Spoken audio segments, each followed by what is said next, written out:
ప్రయత్నం చేద్దామండి. నర్సాపూర్ నుంచి పావని రాస్తున్నారు. మూలా నక్షత్రం రోజున ఏ ఏ కార్యక్రమాలు ప్రారంభించవచ్చు తెలియజేయగలరు అంటూ రాస్తున్నారు. మూలా నక్షత్రం నాడు ప్రత్యేకించి చదువుకి సంబంధించిన ఏ విశేషాన్నైనా శ్రద్ధగా సాధన చెయ్యండి.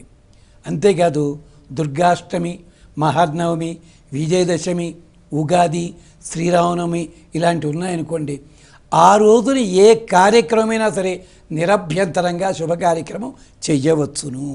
దాంట్లో దోషమేం లేదు.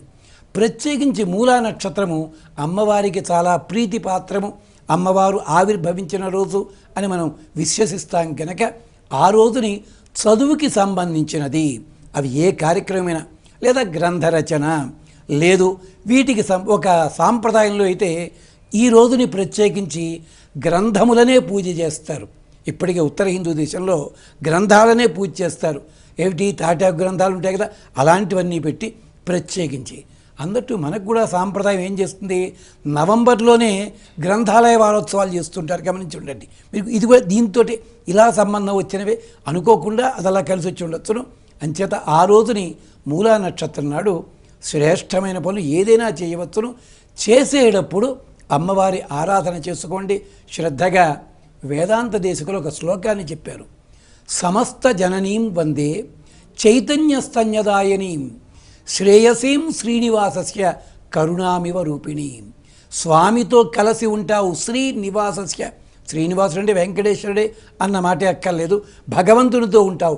కరుణామివ రూపిణి, కరుణ కలిగిన దానివి గనకనే పలుకుబడి రాని వాళ్ళ కోసం పలుకును నేర్పించావమ్మా.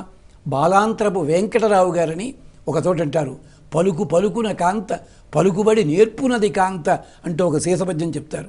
అలాగ కరుణామివ రూపిణి అని ప్రార్థన చేసుకుని అమ్మవారిని ఆరాధన చేసి, అయ్యవారితో కూడిన అమ్మవారిని ఆరాధన చేసి శుభ కార్యక్రమాలు మొదలుపెట్టండి, తప్పేం లేదు.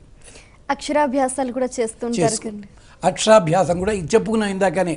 దుర్గాష్టమి ఇలాంటి వాటికి మిగిలిన రకంగా ముహూర్తాలు ఏమీ చూసుకోవాల్సిన అవసరం లేదు. అది అక్షరాభ్యాసం కూడా. అక్షరాభ్యాసం అంటే అర్థం ఏంటో తెలుసా తల్లి? అక్షరాభ్యాసం అంటే అక్షరములు రాయించి దాని మీద దిద్దించాలి, అప్పుడు అక్షర అభ్యాసం అవుతుంది. మనం ఏం చేస్తున్నాం, పైన రాసేసి చూసి రామని పిల్లలు పంపిస్తున్నాం.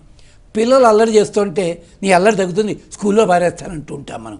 ఇక వాడికి స్కూల్ అనగానే ఓ పెద్ద జైల్లా భావన కలుగుతుంది. అది మానేద్దాం మనం. అప్పుడు నిజమైన అక్షరాభ్యాసం జరుగుతుంది, దేవతార్చన కూడా జరుగుతుంది. అది